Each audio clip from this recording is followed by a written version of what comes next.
So the last time we were talking, we were focused on elites and three men who I think really embody the group of people called robber barons. We focused on Jay Gould, who is a Wall Street investor who also was heavily involved in creating the country's railroad network. We talked about Andrew Carnegie, who built the steel empire that provided the steel for the railroad industry. And we talked about the man you're seeing right now, John D. Rockefeller, who created an empire in the oil industry, and he ended up controlling 90% of American oil production. And we talked about their techniques. I wanted to note that these men were helped by very conservative courts interpreting the law in a way that favored big business, favored the rich. Gould got a great deal of corporate welfare, direct government money from cities, counties, states, and the U.S. government, and help from the U.S. Army that massacred Native Americans to clear them out of the way so railroads could be built. Andrew Carnegie got a different form of corporate welfare through the basically subsidies, taxes passed on foreign-made steel. So American steel, like he was producing, would be basically much cheaper for people building railroads, people building skyscrapers and other structures, bridges and so on, would buy his steel rather than foreign steel. And then John D. Rockefeller got also form of subsidy through low taxes and essentially the government looking the other way as he was creating a monopoly, and basically refused to enforce the Sherman Antitrust Act. None of these men did it on their own. And in fact, a lot of their wealth came from squeezing wealth out of the average worker. Now, this era, often called the Gilded Age, created incredible wealth inequality, and the wealthy were not ashamed at their mass fortunes. They engaged in a lifestyle that celebrated wealth, saw wealth as, in essence, an indication of biological superiority, and they engaged in what's called conspicuous consumption. So I want to show you an illustration of this, and talk about what conspicuous consumption means. There had been a period in American history where excessive purchases, gaudy mansions, living opulently was viewed in the Puritan era, in the 1600s, with a little bit of shame. You were supposed to be plain. You weren't supposed to, these people bought and sold slaves. They lived lifestyles that were far more comfortable than the average person, but there was a little bit of shame attached to showing it off. Even, the South might be an exception, but this is something new, the level of conspicuous consumption. This is essentially like spiking the football in the end zone. Showing off that you've achieved, and it's seen as your just reward for basically being the best of the best. That's how the rich saw themselves. So they live in these really opulent, really glitzy neighborhoods. Like for instance in San Francisco, there's a neighborhood called Nob Hill. The word Nob, by the way, is an abbreviation of a Sanskrit word. Sanskrit's a language in India. It's a shorthand version of the word nabob, which means someone of high social standing. So they call this neighborhood in San Francisco Nob Hill. People living in San Francisco usually call it Snob Hill. And there you have a railroad executive, Mark Hopkins, who orders the construction of a 40-room Gothic mansion that took 3 years to build starting in 1875, cost $1.5 million to construct, and it was still unfinished when he died in 1876. The mansion is going to feature medieval style columns, turrets, towers. One local writer in San Francisco compares it to a garish candy castle on top of a kid's birthday cake.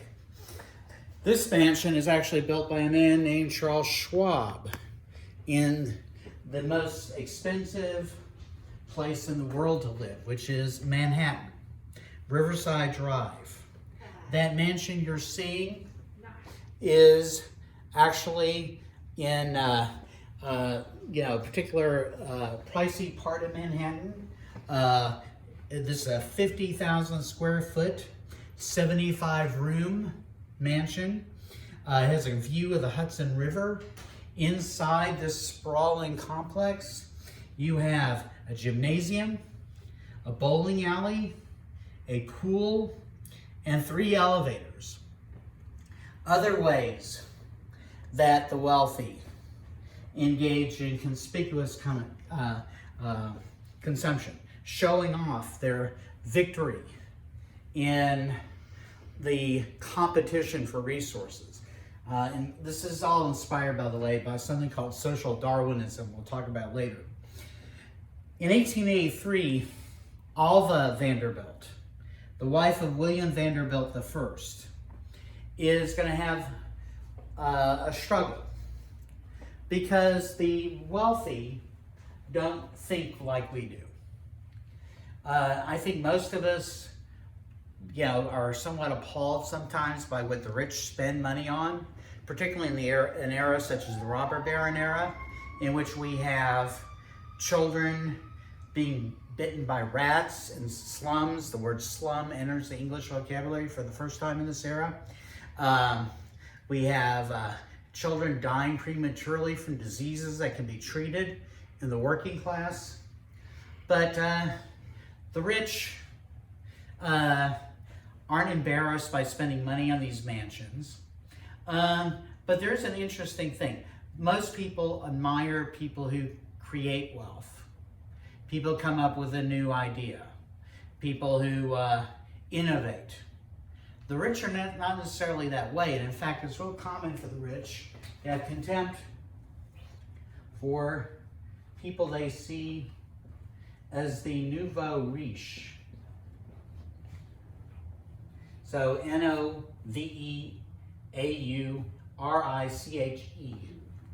My handwriting's not very good on this board right here. There's not a lot of room. The nouveau riche, it means the newly rich in French. Because the nouveau riche very often haven't learned the manners of the rich. People who have inherited wealth. People who come from families that were rich way back to when the sun cooled. People have families that can trace their ancestries to the Mayflower or whatever. Those people know what wine you're supposed to buy and what you're supposed to serve at particular type of dinner. They know what opera to go to. They know what art exhibitions to go to. They know the rules of diction at a dinner. And the nouveau riche very often come from more humble circumstances. And so their taste is seen as inelegant, inferior. And so the founder of the Vanderbilt dynasty, which came to dominate transportation in New York and other places, the founder, Commodore Vanderbilt as he was known, William Commodore Vanderbilt, was seen as crude, as vulgar, as speaking like an uneducated person, because he wasn't particularly well educated. And so in the next generation of Vanderbilts, you have Alva Vanderbilt, 1883, who's trying to win acceptance into high society in that era. So while families are suffering from malnutrition, living in filth, nearby in New York City, because New York's a city where wealth and poverty can be side by side, she decides, as a way to win acceptance, to throw a costume party. One party is going to have 1,200 guests. the costumes that the women are going to wear cost in those dollars in those days, we're talking about 1880s dollars, $1,500 a piece. That is going to be roughly the salary, three times the salary of an average worker. An average worker in that era earns about $500 a year. The women are going to wear costumes that they're probably only going to wear once, because you wouldn't be caught dead wearing the same thing twice in a social gathering. That's going to be 3 times what the average person earns in a year. The New York World speculates that the party cost $250,000. Meanwhile, Mrs. Stuyvesant Fish is going to spend part of her riches throwing a dinner party for her dog.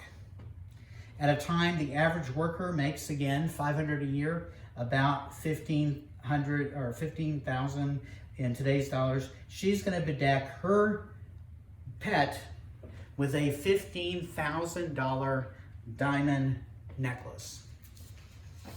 So this is what they spend their money on. You know, some of them give to charity because it buys goodwill, but it's only a fraction of what they earn, and they spend money frivolous ways on diamond necklaces for pets. Now, millions of Americans are going to dream not of, you know, costume jewelry or rather elegant jewelry or 75-room mansion. I don't even know what you do with that much space. You know, I've never lived in a place that had more than 4 rooms, 5 rooms in my life. But these Americans are going to live dreaming of indoor plumbing, dreaming of a reliable income. That means that they can count on having meals each day. And millions of those Americans are going to be people who count another country as their birthplace. About 12 million people immigrate to the U.S. between 1870 and 1900. And there's going to be a notable shift in where the immigrants come from, which is the next topic we're going to talk about. You know, here's a picture, by the way, of a group of people who are among what are going to be called new immigrants. And the term new immigrants means that they come from places where immigrants previously had not typically come from. And they're arriving in New York City. Statue of Liberty is there, put up on Ellis Island in 1886. A French artist creates that, and it celebrates America as a land of the free. Eventually there'll be a poem written by a new immigrant, a Jewish woman named Emma Lazarus, who sees America as a place of liberty. But typically, this is a life that new immigrants will face. They're going to live in mid-rise buildings, 5, 6, 7 stories high, called tenements. This is what the inside of a typical tenement might look like. They tend to be crowded. Their parents will earn very little money. The mother will work, the father will work, and even because of the poor salaries of the parents, even the children will work. Here are some children working in coal mines in this era. And when you see that picture, I want you to think about Mrs. Stuyvesant Fish buying a diamond necklace for her dog, because that's the reality we have in this era. And frankly, I don't think it's that different from the era we live in today. Now, let's talk about this shift in immigration, because it's going to be a cause for a great deal of anxiety. We're going to have, and I'll show you the map here in a second, a shift really in 1880 where you begin to notice it. Old immigrants were the earlier generation of immigrants, early 19th century, really starting late 1700s, but continuing through 1880. Most immigrants to America in this era came from England, France. They were English, they were French, Germans, Belgians, Dutch, Scandinavians. And by the way, there's one other group I want to write separately here because they were perceived differently. That's the Irish. That's the bulk of the new immigrants. So let's look at a map. Let's look at a map here. Old immigrants. The old immigrants. Let's look at a map looking at the old immigrants right here. If we can look at this map here. Right here. Okay. So, the old immigrants. This is a map of Europe in 1815. Let me explain. Germany at this point is not a single nation yet. And this is where most of the immigrants are going to come from. They're going to come from here. The United Kingdom of Great Britain and Ireland. Ireland is completely controlled by the English. They started conquering it in the 1100s, actually. And they had total dominance. The English are Protestant. The Irish are Catholic, except for English invaders who settled there. That's where, you know, most of the early occupants of the English colonies are Scottish, this part of the United Kingdom, England, and from this part called Wales. You had another group of immigrants that began coming over in the part of Europe today that's called Germany. And they come from various parts, these little kingdoms that eventually in 1870, 1871 become the German nation. You have immigrants from this era. Netherlands. This part is now Belgium. There's a part called Luxembourg. You have a smaller number of immigrants from France. Scandinavia, which is Denmark, and you don't really see Norway here, but Norway and Sweden. That's the bulk of the immigrants coming to the United States. Those are the old immigrants. Now, overwhelmingly, they have a reason for coming, and they have a reason for why they leave from that part of Europe. That's going to be about 80% of the immigrants to the United States before 1880. Why did they come? Well, there's turmoil in this part of Europe. This part of Europe, during this period, 1815, that's the reason why I picked the year. It's the end of what are called the Napoleonic Wars. You had a series of wars from 1789 to 1815 in Europe, beginning with the French Revolution. The British were alarmed by the French Revolution. It established the Second Republic in the modern world. There were actually the third. The Swiss cantons are a republic also, but republics were a rarity. A republic is a government not led by a monarch. And the French Revolution had some really radical ideas about the rights of citizens. And they were anti-monarchy, and they began to overthrow monarchies across Europe when the English formed a coalition to overthrow the French Republic and put a king back in charge. So there was wars almost constantly from the 1790s until 1815. So that disrupted life in Europe. And then 1830, after 1815, monarchs had been put back in place all over Western Europe and Northern Europe. 1830, there's another wave of revolutions. Those revolutions are overturned. Kings are put back in charge. Then in 1848, there's another wave of revolutions. Again, there are uprisings against monarchies. The monarchs regain control. And at that point, we begin to have a settling of conflict for a while, but immigration is interrupted by the American Civil War, immigration to the United States. By the time we get to the 1870s, things politically begin to settle down. And we begin to have modern Europe, settle in. Here's Europe in 1900. But these boundaries begin to settle in the 1870s. This is the German Empire. We see the massive Austro-Hungarian Empire. We'll talk about that more in detail. When we get to World War I, the massive Russian Empire, Italy consolidates for the first time since the Roman Empire into a single nation state ruled by Italians. We have the French Republic. It's an empire, it's a republic, it goes back and forth. We have Belgium, Netherlands. All this area here begins to settle down politically for a while. There's far more turmoil than might be obvious on the surface. So we have peace. We have, relatively speaking, prosperity. Germany creates the first social security system in the world. The right to vote expands in England.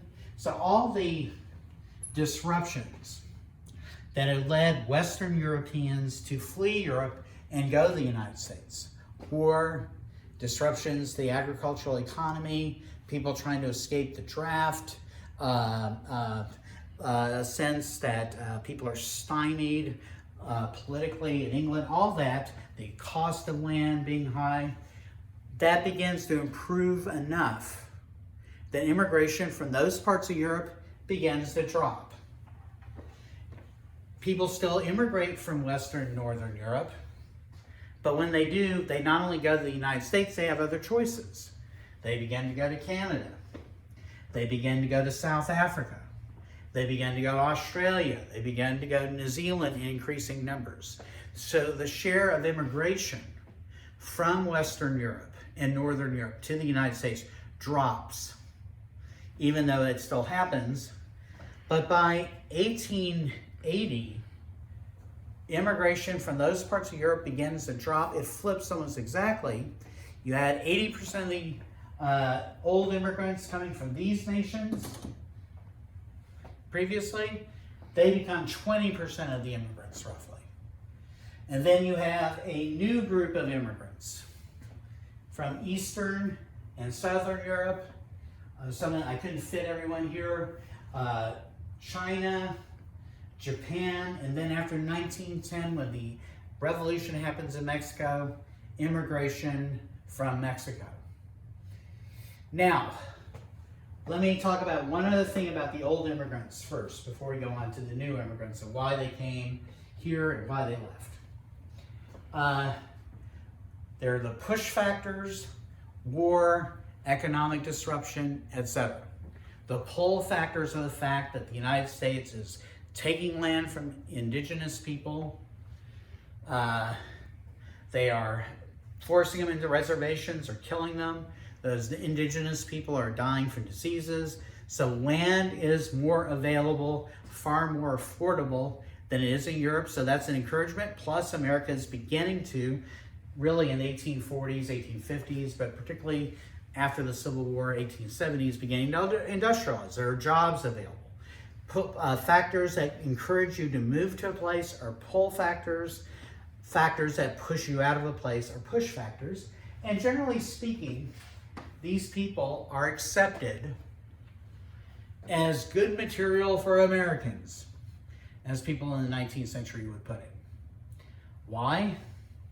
Let's look at the 1900 map. We'll use that because the terms for the countries are more modern. Obviously, people from the United Kingdom of England and Ireland are going to speak. The Irish have their own native language that's been suppressed by the English. They generally are going to speak English. There are minority languages in the United Kingdom, but the speakers of those languages are small, or they speak their native language like Welsh or Gaelic in Ireland, but they also speak English. So they speak English. English itself largely derives from German.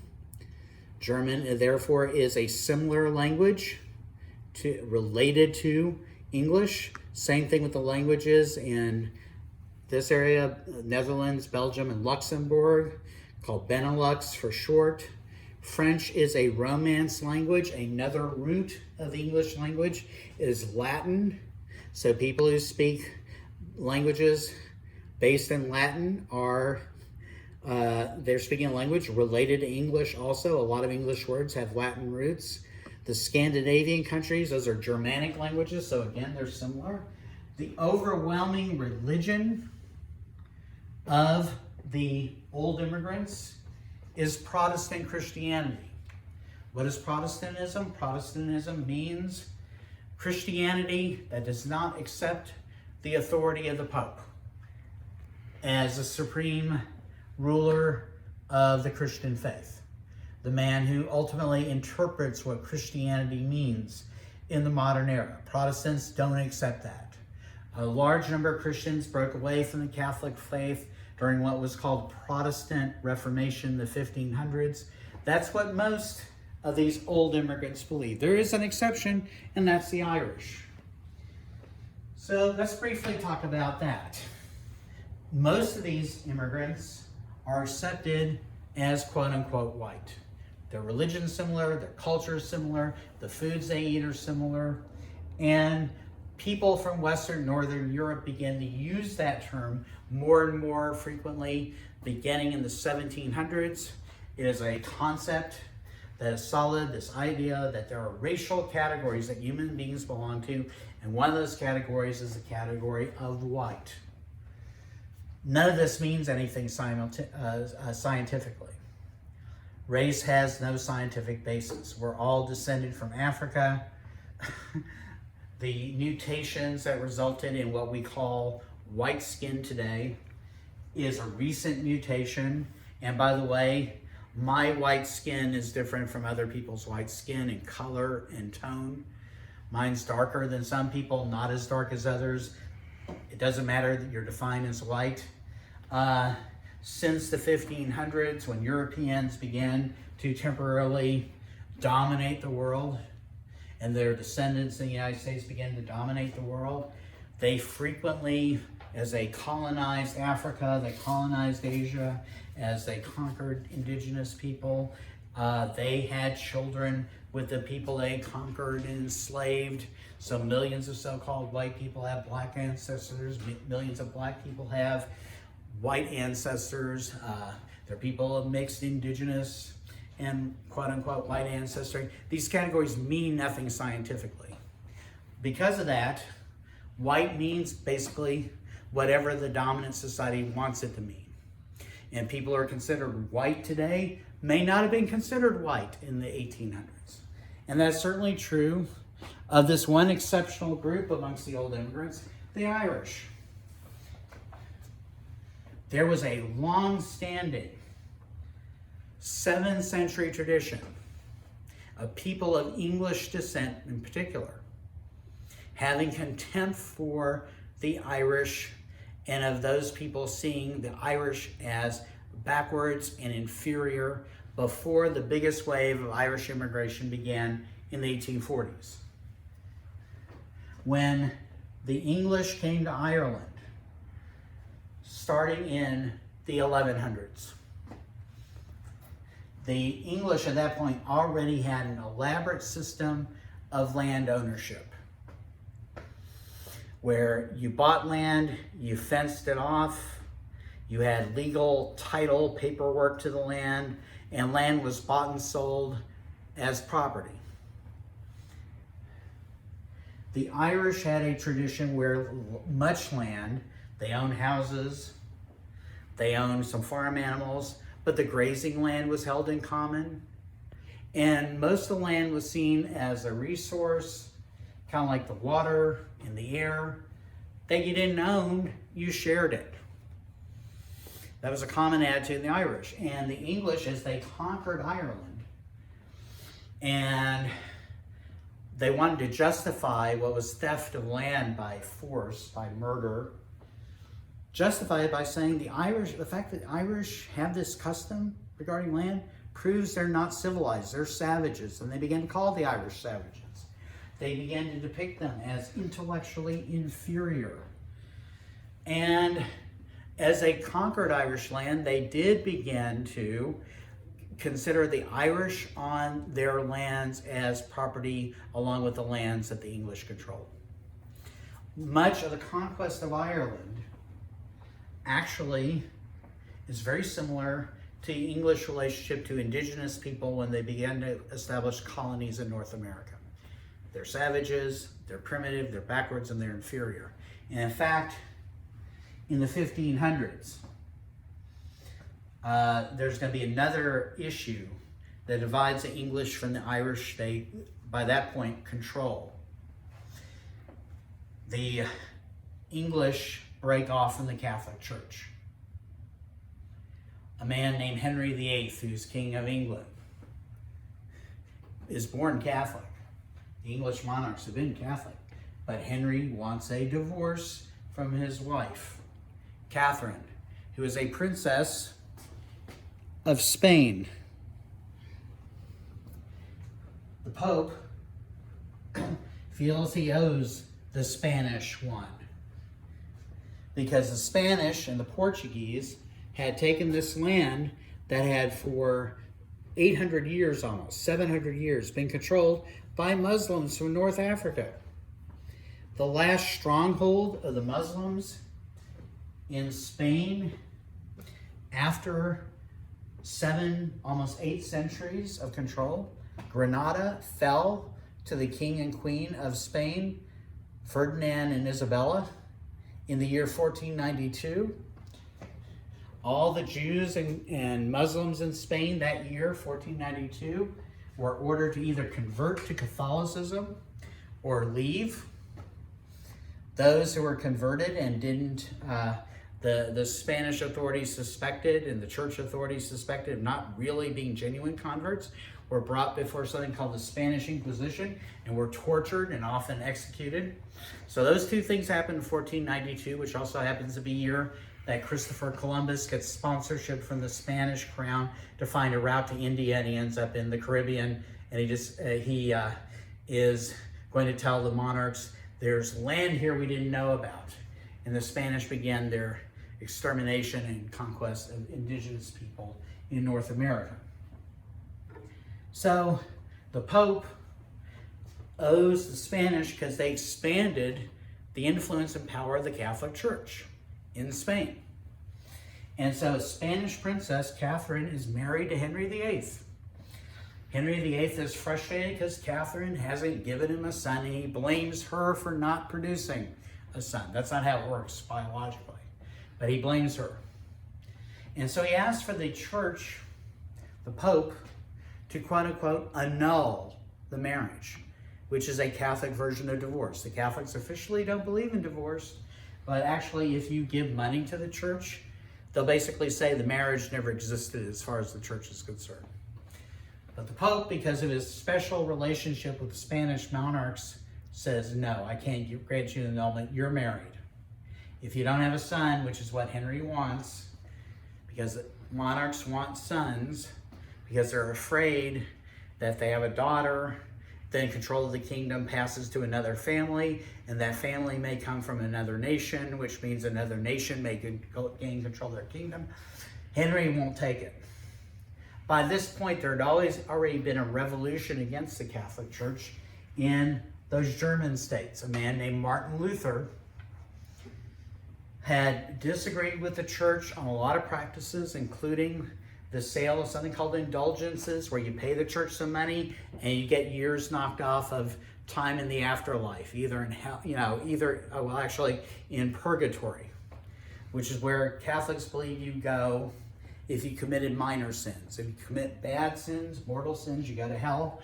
But if you fib about your weight, or if you double park when you're at the shopping, at the grocery store, I was going to say if you don't wear a mask, if you don't wear a mask, you go to hell. But anyway, if you commit a minor sin, you go to purgatory. And the Catholic theology was, and this was a great way to be this is a great fundraiser for the church. And by the way, the church in the 1400s was building the Vatican.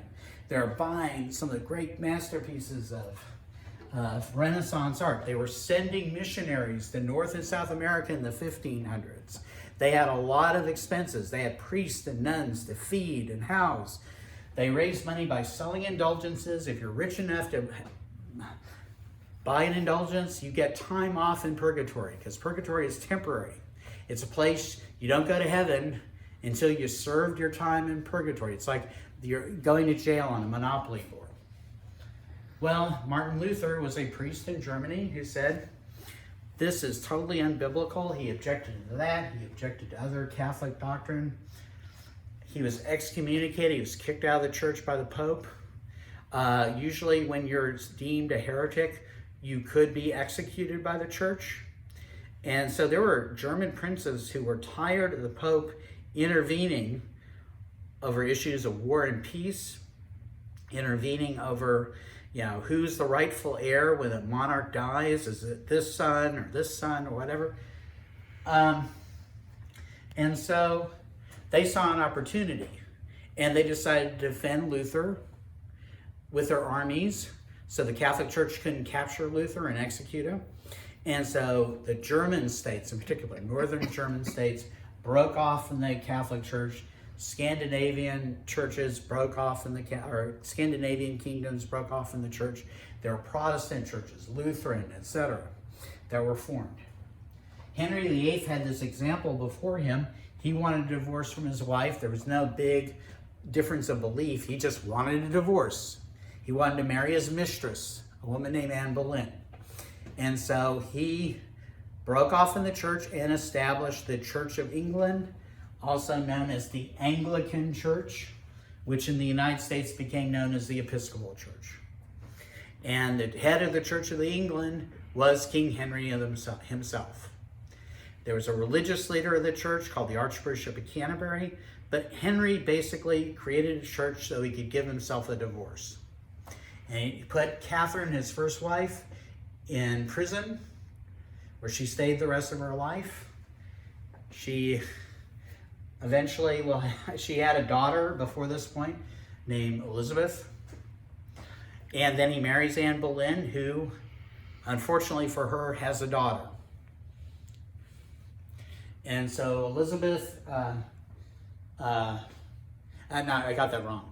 Mary was the daughter of Catherine. I'm sorry, Mary was the daughter of Catherine.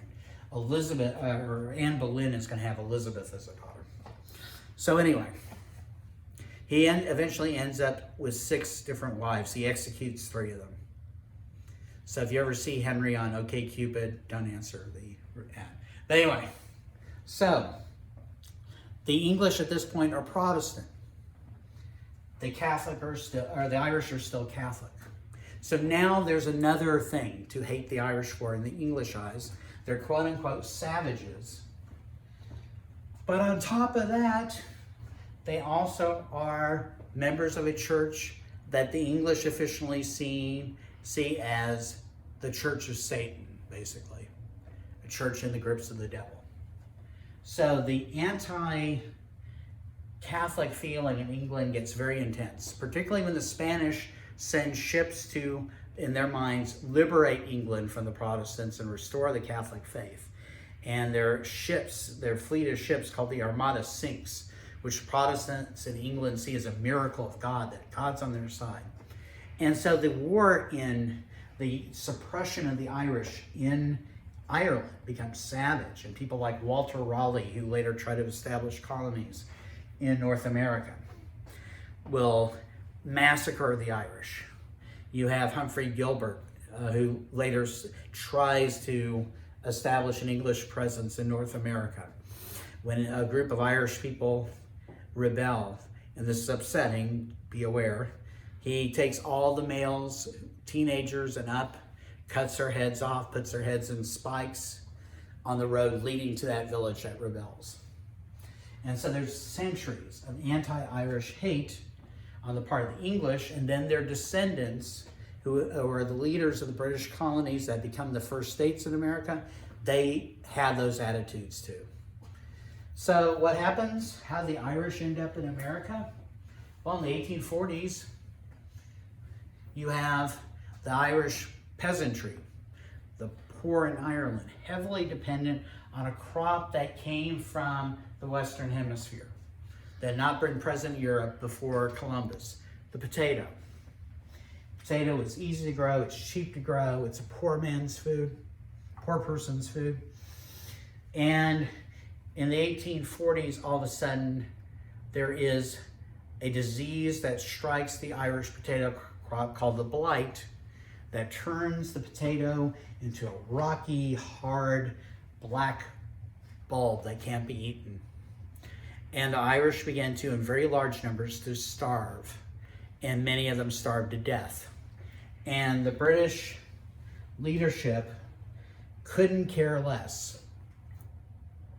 And they let them starve. And so the Irish began to leave. They get on ships and they head to North America, to the United States. And eventually they're going to number in the millions. 500,000 are going to cross between 1830 and 1848.